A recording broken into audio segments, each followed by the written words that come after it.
This is Killer Innovations, a show about ideas, creativity, and how you can innovate. Welcome to the Innovator's Garage, where you learn to create your next game-changing killer innovation. Welcome to this week's episode of Killer Innovations, a show about creativity, innovation, and design. We broadcast live every Sunday on BizTalk Radio. We're carrying about 30 stations across the country. You may be listening to us live, or you may also be listening to us on the podcast, which comes out each and every Tuesday. We invite special guests to come on to the show, and we look for guests that have kind of gone through that whole experience, gone from kind of the raw idea that ultimately sparked the whole concept of what it is that they were trying to solve, the problem, the annoyance, turning that into an innovation, and then ultimately starting their company. And today's no different. I actually had a chance to meet our current guest at an event that we hosted with my day job versus my midnight to 4 a.m. shift, which is doing the radio show and the blog and that. Richard Smallin is the CEO of Pipestream. Pipestream was invited to present at a pitch event that we host, where we bring in interesting companies and interesting technologies and pitch those to senior executives within the industry that I'm involved in. And Pipestream came in, made the pitch, and I was pretty impressed with both the concept of the idea. And Richard and I also had a chance to spend some time afterwards, and I thought, well, this could be an interesting guest for the show. So, Richard, first of all, I just want to take this opportunity to thank you for joining us, taking the time out of your schedule. It's kind of late there on the East Coast, but again, thanks for joining us today. Thanks very much, Phil, and it's a great pleasure to be here and have the opportunity to speak to your listeners. So, Richard, you've got kind of a little bit of an interesting background. So why don't we take a few minutes and talk about now, obviously, people listening to you on the radio already can detect the accent. So first off, right out of the gate, where are you from? Because you don't sound like a Long Islander. You're not an East Coast Boston person. Where are you from? Not from Brooklyn either. Phil, I'm from Johannesburg in South Africa. Actually, I actually spent a lot of time in both Johannesburg and in Seychelles. I built MTN, the wireless carrier, in South Africa in the early 90s. So loved that time that I got to spend there. But take us back, give us a little bit of background of growing up in South Africa, and then how you ultimately ended up coming and getting here to the U.S. Great, thanks, Phil. So I have been in the U.S. now for 7.5 years, having left Johannesburg, where I'd spent that portion of my life. And I'm 36 years old now, and arrived here with a briefcase, some architecture from an idea that I had in South Africa, and a desire to live on the same continent and within a short drive or plane flight from my two older sisters. I'm the youngest of three, and they had both immigrated to the US. The oldest, Kim, 15 years ago, and Gabriella, the middle, 13 years ago.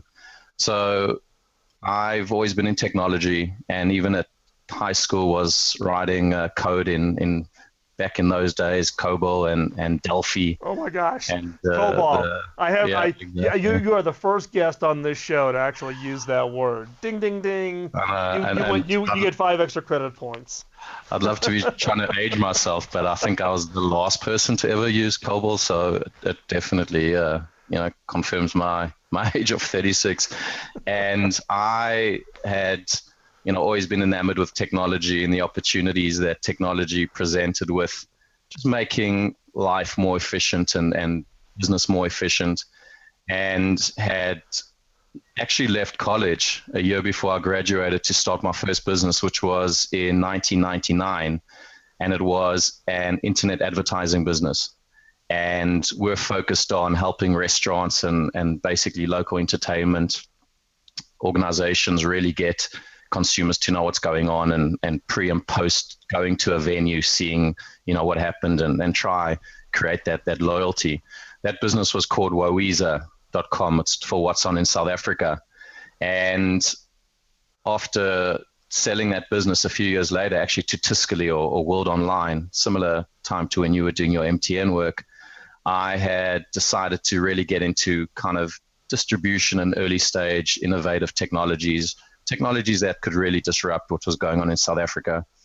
And through that journey, which depending on how much time and how interested your listeners will be in that, I can get into it, but took me to a point where I had sold a digital identity management business that my father and I had started in South Africa. Martin, who I know is listening, and he's here from South Africa now with my mother Diana, and we've just been involved in business and working together forever. He actually used to use punch cards, and I'm not trying to age him, but he comes out of a nuclear physicist and applied mathematics background. So I've always had that interest. I started off with punch cards, right? So your dad and my oldest is 32, which is not that much younger than you. So I'm guessing your dad and I aren't that far apart. So and actually you get extra 5 credit points for doing the shout out to mom and dad in South Africa. Well, there you go. I'd love to say they're actually here to listen to the show, although they are in America now. They came to visit the family. I have 6 nieces and nephews now, 3 here in New York, Englewood, New Jersey rather, and 3 in Delray Beach. So any opportunity they get to come and visit their kids and their niece or their grandchildren, they take with open arms. Anyway, so I had sold that business, got into identity management, sold that to a company called ActiveCard, which was a NASDAQ listed company.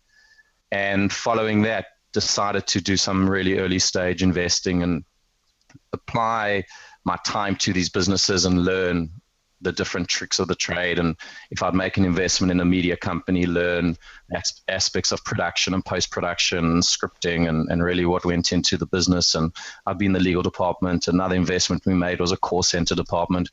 I ultimately got to a point where I'd realized that in the media business, the brand was spending, let's say just for numbers purposes here, $1 million on a marketing campaign.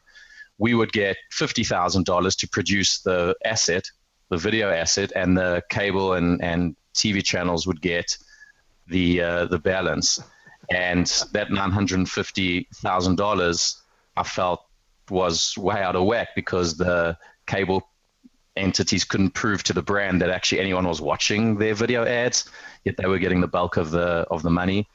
And I wrote some technology that would help brands verify or have verification whether a consumer actually watched their videos or their commercials. It was something so you're at home or wherever you are on your phone, on your TV, while a commercial was playing back, a number would scroll along one of the 4 edges of the player, and just before the end, another number would scroll. And at the end, it would say, hey, Richard, what were those 2 numbers that appeared? And if you couldn't input that with your remote or your keypad, you weren't paying attention. And my argument was, well, why should the brand pay for that media impression? Anyway, you can imagine how popular I was when I got onto Madison Avenue and tried to, sell that technology around the media agency. Yeah, not the right customer segment to be selling that idea to. Exactly.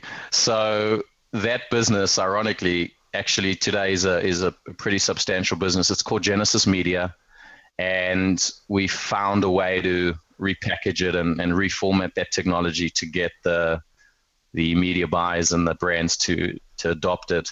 I started that business with a few others when I arrived here 7.5 years ago, and have been in that company. Actually, I'm still with that company. I'm on the board. I left it a year ago after being the CRO, but that technology brought me here. So came here, said, let me see if there's a business. My hidden agenda was being around my sisters and allowing myself to be a good uncle when they would have kids. And I haven't left 7.5 years later. So Pipestream came about a year ago, which we'll get into. Yeah. And never been happier. Well, that's great. That's great. But I think what is unique, though, is you've kind of gone that cycle of both doing the startup thing, actually having some successful exits across a couple different industry segments. And then also played a little bit of an investor role, which is always interesting, right? I do a little bit of angel investing, and it is interesting when you're on that side of the table, helping companies run versus you're on the other side actually doing that. So we're going to take a quick commercial break here, but when we come back, Richard, what I want to talk about is, there was a particular problem that you experienced that led to PipeStream. So when we come back, we're going to pick up we're right at that point where I want you to share that story about kind of that annoyance, which is typically kind of that spark for a lot of innovations, which is something that just kind of just gets on, is that burr under the saddle that really drives us crazy. And then we're going to go attack and solve that. So when we come back, we're going to pick up really the founding story of how PipeStream came to be. So stay right there. We're going to be right back after this short commercial break. You're listening to Killer Innovations on the BizTalk Radio Network. And also, don't forget, check us out. We are on Facebook Live. You can ask your questions there. And we'll be right back.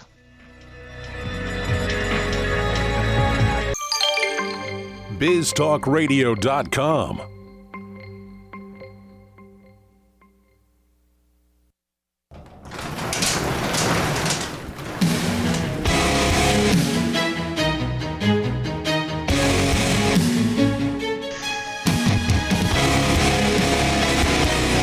This is Killer Innovations, a show about ideas, creativity, and how you can innovate. Welcome to the Innovator's Garage, where you learn to create your next game-changing killer innovation. Welcome to this week's episode of Killer Innovations, a show about innovation, creativity, and design. I'm your host, Phil McKinney. We're picking up this segment, continuing our conversation with Richard Smullen, who's the CEO of PipeStream.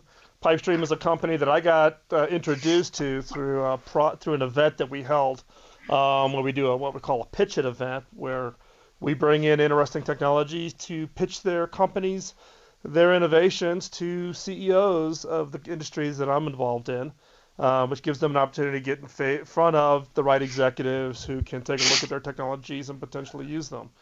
So, Richard, we kind of wrapped up in the last segment, you kind of sharing how you ended up coming from Johannesburg and coming to the U.S. and the success you've had actually in starting a couple of companies, having a couple of successful exits, and playing a little bit of that investor role.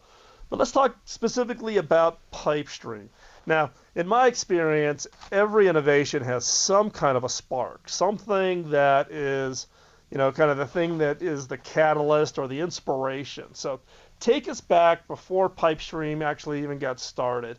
And what was that one thing that just kind of, that was kind of that spark, that aha that said, here's a problem and I know how to fix it. So what was that? What was that spark? Great, thanks, Phil. So, and having spoken about my family in the previous segment was a good kind of segue here, and I'll weave back there a little bit. So, as I mentioned, my middle sister, Gabriela, lives in Florida. And whenever I can, I try head out there and spend time with her and her husband, Jason, and the kids. And the one evening, it was a Sunday night. This was towards the end of 2014. I was at a formal dinner actually in South Beach, and it was with some prospective investors that we were looking at another deal with.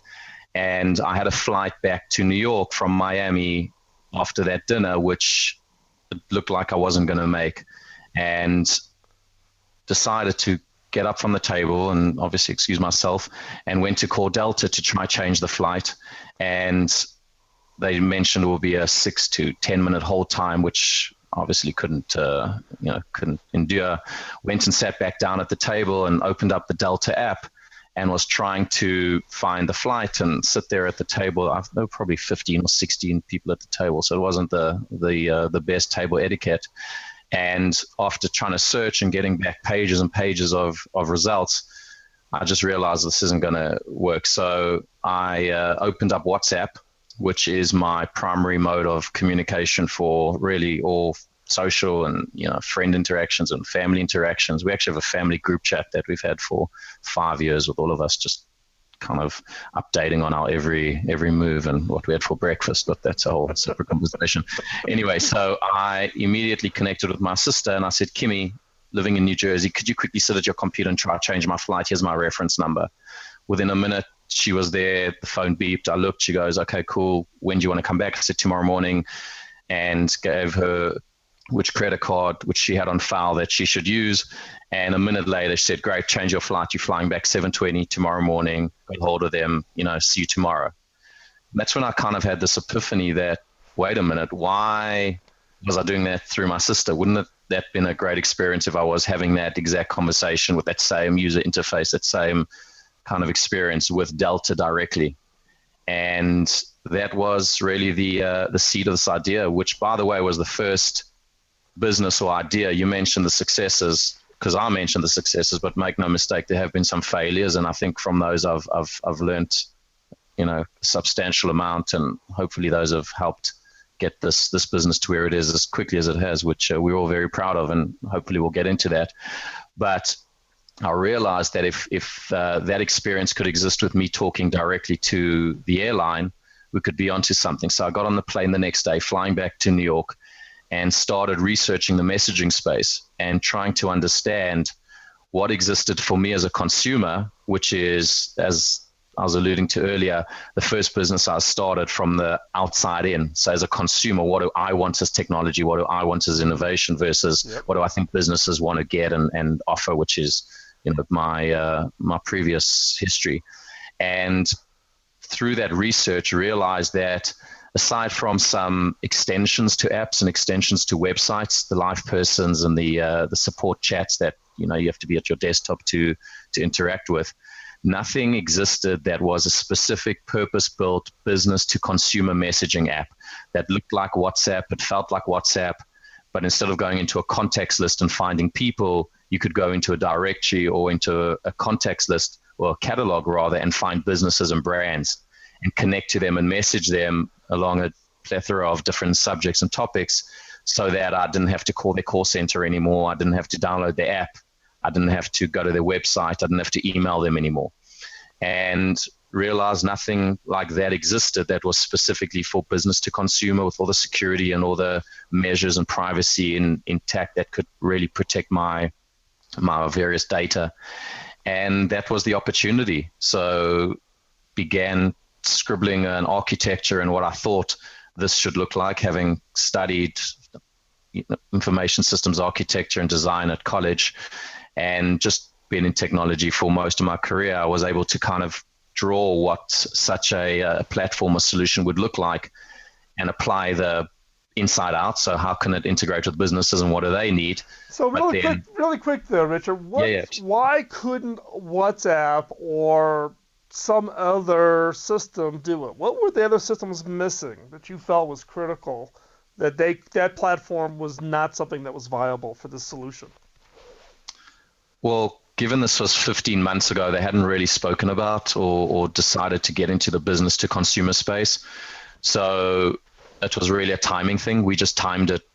You heard Zuckerberg at F8 talk about his bots and the business strategy. Well, we did this 15 months ago.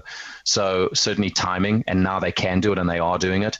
But if we have time, we'll get into it. But there's a big difference between business to consumer enterprise architecture, which we are, and peer-to-peer messaging architecture, which is more built around social, which they are, and how much privacy and transaction repudiation or non-repudiation you want, and really the compliance around healthcare and financial that separates a WhatsApp and a Facebook Messenger and a WeChat from the more bespoke enterprise type of solutions, which we have. So the way I think about it then is you had kind of the full consumer piece.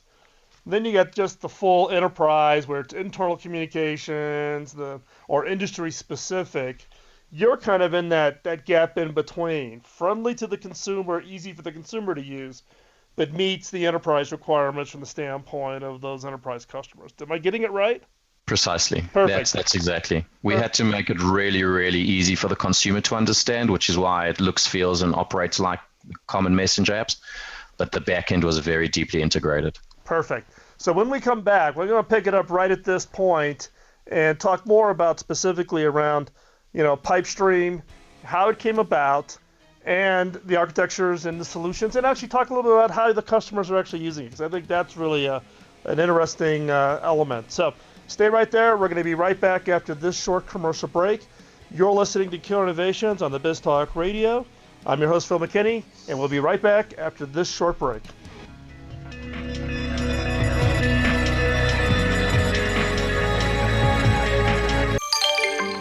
BizTalkRadio.com.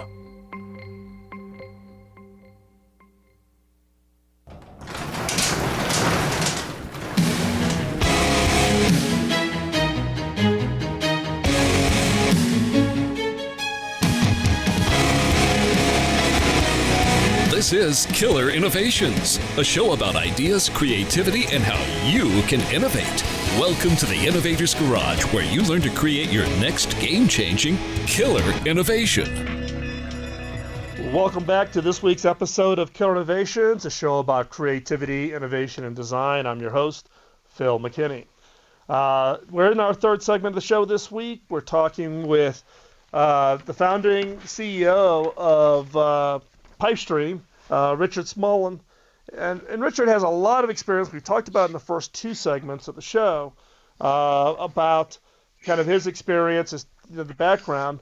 But in the last segment, we got into the point of that inspiration, which was like, it's that time when you have that bad experience and then you ask yourself, why? Why do you have to have that experience? Why does everybody else have this experience? Is it unique to me, or do I really think that everybody has this bad experience, and do I have an idea to solve it?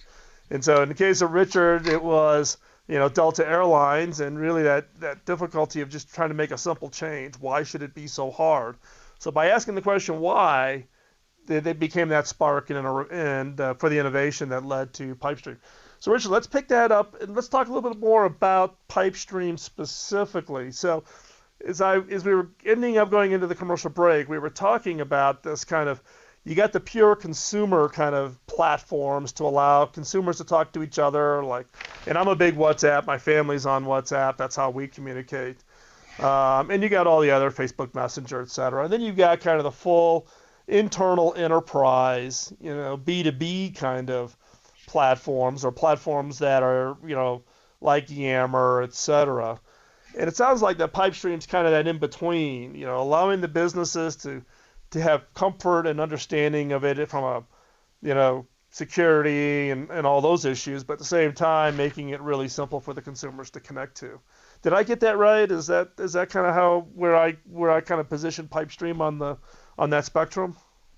Absolutely. I think if you're looking at a kind of competitive landscape, you would see that the peer-to-peer architecture has two sides to it. You have social, so the person-to-person around sharing photos and really sharing that information which you're happy to be in the public domain.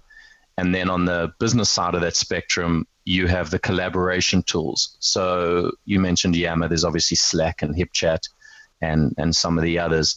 And those are really the equivalent of a WhatsApp with a lot of business functionality. Mm-hmm. And because they're platforms, they allow other products to offer their value inside this peer-to-peer or person-to-person messaging platform, which is really valuable. And we use, Slack internally, and it's definitely a useful tool where we know and understand who's read what and what can be sent to who without it being part of a broader email send, which I think lacks a lot of the functionality that these new collaborative chat apps use.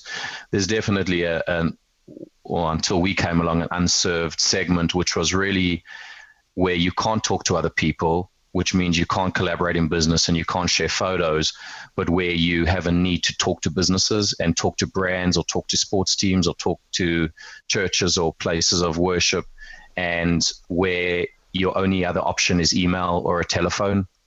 And we believe that market segment, which was not underserved, it actually wasn't served, was where this solution would be able to provide a lot of value for both the organizations and the consumers, because the way we architected the system was really off email as a blueprint and what we would improve on email if we could. Email was invented 30 odd years ago, so all the cloud technologies and the ability to store information and data in the cloud and have non-repudiation and real 3 or 2-factor authentication wasn't part of the vernacular back then. So we looked at email and said, well, firstly, why can't we create a messaging system that was able to have businesses broadcast messaging like they could to multiple CCs or BCCs? So Pipestream is a broadcast platform. You as a business could broadcast a message to one or multiple people or a subset of groups. It's really up to you on the targeting side. But when someone responds, it comes back to the business privately, one-to-one. So it's not part of a group dynamic, which is obviously what you're faced with on these group chats, is if one person responds, the entire group's getting it. Yeah, it's the proverbial reply all problem. Exactly. That's a great way to describe it. And at least with the broadcast idea, it's the BCC, which is fantastic because you don't know who received this message. At least you did, and it's in a private channel. We named the company Pipestream because we could get the domain, which as you know is a challenge. It's a great story, and in a follow-up, I'll tell you about the 300 odd names we had prior to Pipestream. And businesses are pipes, and within their pipe, they have a stream. So if you're listed in the Pipestream catalog, and by the way, Pipestream's available in the App Store, in the Android store, and it's there for anyone to use. And there's about 30 or 40 big brands that are there in the catalog. But if you search inside the search button, you'll find thousands and thousands of businesses. We actually have around 8,000 businesses already that have signed up for it, which in 4 months is way beyond our expectations. And we're well on our way to 50,000 by the end of June with the cadence that's in place. So in this case, when you say you've got a business, so if I'm a consumer, I can get onto the Pipestream app and I can search through and say, okay, you've got XYZ company, I'm a customer of them, and I can use this as a channel, as a way for me to have an interaction with that brand. Absolutely. You'll be able to provide your username and password as you would have in the app or within the website so that they can authenticate you even further. And then within the pipe, they will offer you streams, and those are subject and topic-based, really chats, if you will. Things like if it was Delta Airlines who were hoping to get on the platform, so I hope someone from Delta is actually watching this, given that you're so well listened to in Atlanta, we would have a Delta pipe, and the streams may be something like change my flight, my Sky Miles, support, promotions, because the marketing folks are saying, well, wait a minute, if our customer's using this pipe for support, why can't we be proactive and message him great promotions? Because he's not reading our email, and that's how we're trying to get to him now. So it's become a very robust kind of, I suppose, ubiquitous solution for the big brands. But yes, you would go into you'd download the app, you'd go into the Explore, and you'd find the catalog, and you'd find the business. Just very quickly back to the architecture, we built in a lot of functionality that really is unique. For example, if you think of your inbox and receiving an email from an airline that has a statement or some kind of invoice, it's probably there in your inbox. And if you wanted to find it, it'll probably take you a few minutes. We said, well, wouldn't it be great if when a message came through and it had an attachment of sorts, it would automatically get stripped out of the message and put into a filing cabinet that's stored in the cloud chronologically and encrypted, that the user could access anytime through the app. So we said, yeah, that would be great. So we built that into the technology and as part of our patents, which are pretty extensive. And that's just one of the key features that you can look forward to in Pipestream. If you're looking for your statements, your invoices, any coupons from the businesses that you're interacting with or you have in your life, they're all there in that specific business's filing cabinet. So that plus payments, you can make payments inside Pipestream. You can pay your bills. You don't have to phone a bank again once banks come on board. If your credit card got stolen or there's an issue with a transaction, you can do everything through that message. And hopefully we'll get onto the idea of automation and chatbots and really what's happening on the back end. Mm-hmm. But the greatest value for businesses, aside from having this real-time, always-on channel with your consumer, is that you can start giving the call center operators a lot more conversations to handle because they're message-based.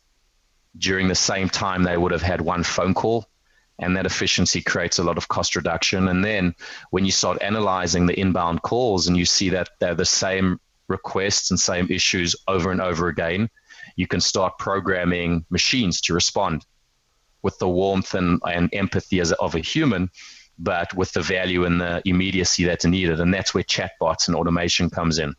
And that's obviously if you look at the Gartner hype curve, the biggest word in the industry right now is chatbots and automation and artificial intelligence. And we'll dig into that a little bit if we have time, but that's really where costs get drastically reduced because you could start reducing your headcount in call centers. Well, I think you bring up a good point because the whole conversation around chatbots has gotten a lot of press, right? With Facebook announcing their programs and a bunch of other companies developing tools and structures around it. And actually, you like to use the word conversational commerce. So We're gonna take a quick commercial break. When we come back, let's pick this up and talk more about specifically kind of that chatbot, conversational commerce, kind of that back end piece. Because now that you've got that pipe, how do you really leverage that to create the conversation without creating the resource burden? So when we come back, we're going to pick this up. We're going to talk specifically around some of that intellectual property that's in the back office here for Pipestream, but also for others. So stay right there. We're going to be right back after this commercial break. You're listening to Killer Innovations on Biz Talk Radio.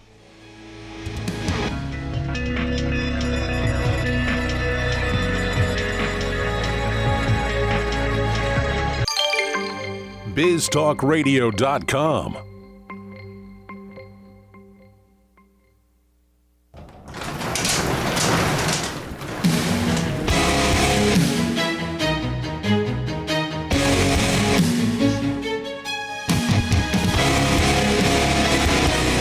This is Killer Innovations, a show about ideas, creativity, and how you can innovate. Welcome to the Innovator's Garage, where you learn to create your next game-changing killer innovation. Welcome to this week's episode of Killer Innovations. I'm your host, Phil McKinney. Coming into the fourth segment, I wanted to pick up Richard right where we left off. We have Richard Smallin, who's the CEO, founder of Pipestream, to talk specifically around, we were wrapping up into that last segment talking about chatbots and how it's kind of turning into being the hot topic now most recently about where a lot of innovation efforts going, or what you sometimes refer to as conversational commerce. So how about giving just the listeners maybe a 2-minute lesson on what chatbots really are? We've seen a lot of the Gizmodo press, etc., but give us maybe 2 to 3 minutes kind of a lesson on what is a chatbot?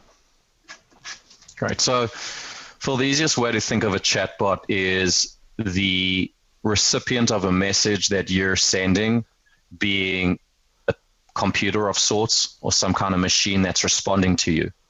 So that may sound, I've experienced that. I mean, the most kind of nascent forms of chatbots, you could argue, are out of office auto mail responders when you've emailed someone and you get back an immediate response that says, hey, I'm out of the office.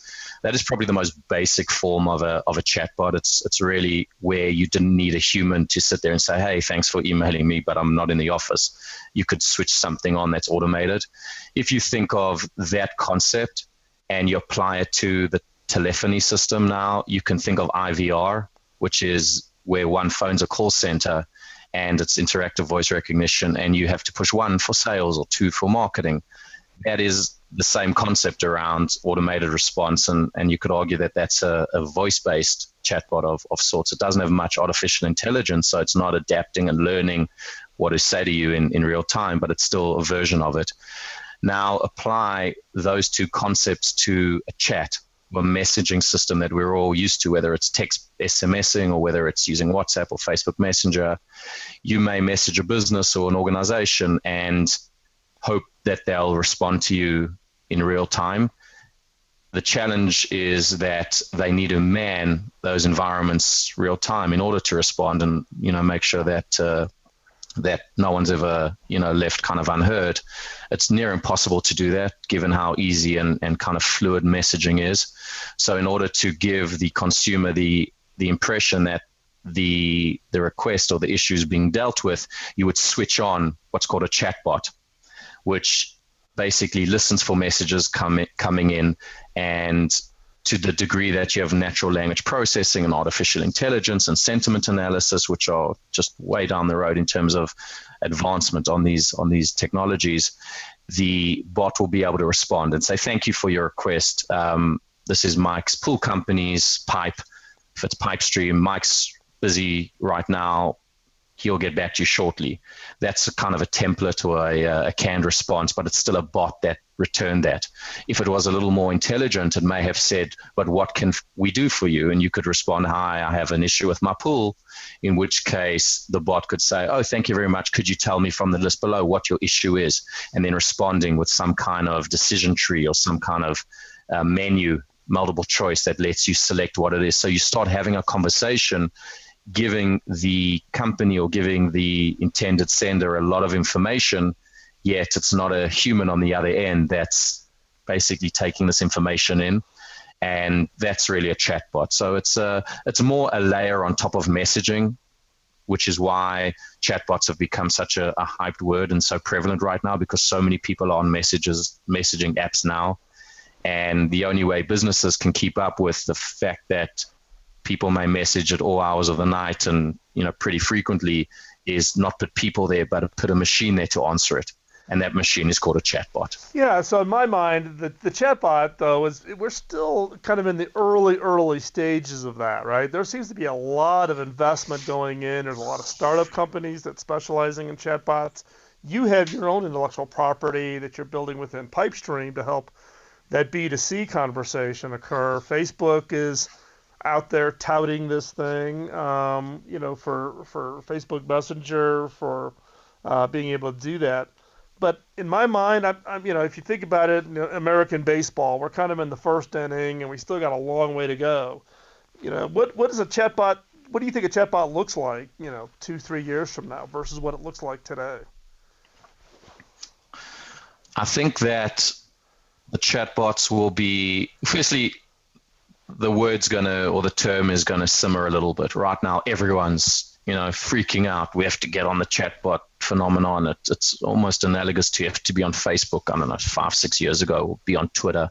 So I think when that starts kind of settling down, people are going to realize that it's really just a machine that's responding and letting you open up messaging as a business to the world so that queries can come that way. So I think in a couple of years from now, those that are still using Messenger, which we obviously hope will be all the large organizations and really any business you otherwise would have phoned or used an app for, because in chatbots you can do, or inside Messenger you can do all sorts of functions like payments and take surveys and things like that. But we think in 2 years those bots are going to be very intelligent. They would have had 2 years of learning what the queries are that are coming in from consumers. They can be more empathetic. They can wish you happy birthday if it was your birthday last week, and offer you a promotion if it picked up that in the past you were messaging that you'd like HBO, but you just couldn't afford it that month. It may offer you that as a birthday kind of incentive. So I think they will be a lot more intelligent. They would have had a lot of learning of the prior 2 years in terms of interactions and what would have helped move the needle for these businesses. And chatbots can respond to queries, but they can also be proactive in offering promotions and offering offers and ways to drive revenue. Hey, Richard, I think you're right. I think the chatbot is kind of a little bit of overheated now. It's really the reality of just how do you make it easier for people to interact without needing to have armies of people to answer particularly repetitive kinds of questions and make them more intelligent, and actually machine learning. How do they actually watch and learn and those kinds of things? So, Richard, if people want to follow what you're working on in Pipestream, what's the best place they can find you at? They can find me on LinkedIn. Richard Smullen on LinkedIn, and I am a contributor on various places which they can find on my LinkedIn profile. The website, if they just go to LinkedIn and LinkedIn, pipestream.com, it's PYPESTREAM, and then feel free to email me. That's richard@pipestream.com. Perfect. We'll have all those links in the show notes. Thank you very much for joining us this Sunday. Get connected with us. Check out the show notes over at killerinnovations.com. We will be back here next Sunday live. You're listening to Killer Innovations on the BizTalk Radio, and we'll talk to you next week. Bye-bye. The opinions you hear on Biz Talk Radio are those of the hosts, callers, and guests, and do not necessarily reflect those of this station, Biz Talk Radio, its management, or advertisers. The information on Biz Talk Radio does not constitute a recommendation, offer, or solicitation to buy or sell any product or service. If you have any questions about Biz Talk Radio, contact us at 817-274-1609 or at biztalkradio.com. biztalkradio.com.